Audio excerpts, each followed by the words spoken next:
3. It's 12 minutes past 7. You're right up to date with the main news this morning. Carol will have the weather for you in a few minutes' time. It's chilly out there. When police began investigating claims of sexual abuse against the television presenter Jimmy Savile, it became clear that for decades many of the victims had simply been too traumatised to come forward. Now, the former Director of Public Prosecutions, Keir Starmer, is calling for a change in the law to try to stop others who've suffered slipping through the nets. We're joined now by Alicia Alenia, who's the solicitor at Slater & Gordon, who are representing more than 70 of Jimmy Savile's alleged victims. Very good morning to you. Good morning.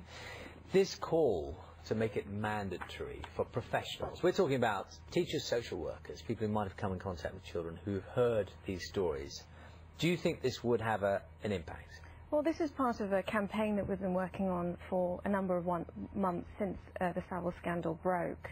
And what we found was that it stood as a watershed moment for many of our victims, because if anything is going to come out of this that's in any way positive, is that lessons are learnt, so that the culture of hesitancy to report because of some cultural issue within an organisation is removed completely, and professionals are then duty-bound to raise the alarm so that investigations can be started. So as far as you understand it, so if it were to become mandatory to report these allegations, what happens then if an organisation, an individual doesn't report the allegations? They would then be prosecuted, would Yes. they? And I think a lot of the hesitancy that we've seen in Savile, so a lot of our clients feel completely let down by the very institutions and very professionals that were there to protect them. We know that nurses in hospitals walked past as the act was going on. We know that reports weren't made by individuals who should have been given the confidence to do it. But through whatever it may have been, a systems breakdown, culture of intimidation, they weren't given the opportunity or the confidence to come forward. And mandatory reporting will allow people to do that.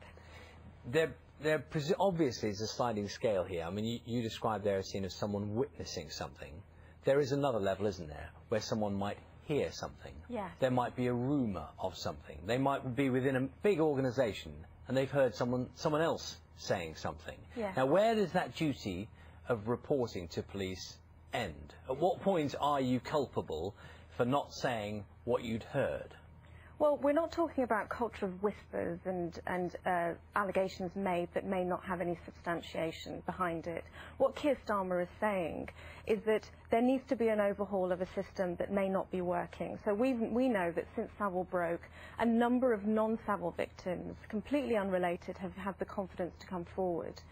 So it's about making sure that there are systems in place that allow individuals in positions of authority to raise the alarm when there is a suspicion. Now, the finer details of a law that would allow further protection for children and young people is something that's a matter for government. But government now need to do something about it. Now's the time. If it's not now, then when? It's interesting, isn't it, because you look at the Department of Education and their response is that it is not the answer. They say that, in fact, there's evidence to show that a mandatory reporting is a system that makes children less safe.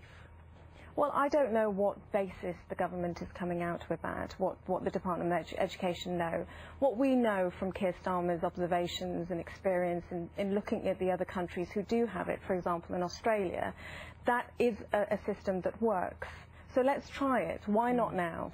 And from the cases, you're dealing with many cases, and we saw in our report earlier, it's very harrowing hearing people saying, I did tell someone. Yes. And I thought they were in authority. And you said you must have heard that many times, presumably. Absolutely. And I don't think there's anything worse than an individual who's going through the most traumatic moment in their lives, who do raise the alarm and they're not listened to. And what we're saying is that professionals don't have to be scared about what the ramifications within an internal system that may not be working provides, but that there's that legal obligation to do so. So it takes out the culture of hesitancy. Alicia Alenia, thank you very much. Solicitor at the law firm Slater & Gordon. Thank you. Thank you. Thank you. It is 16 minutes past 7, coming up on Breakfast Today.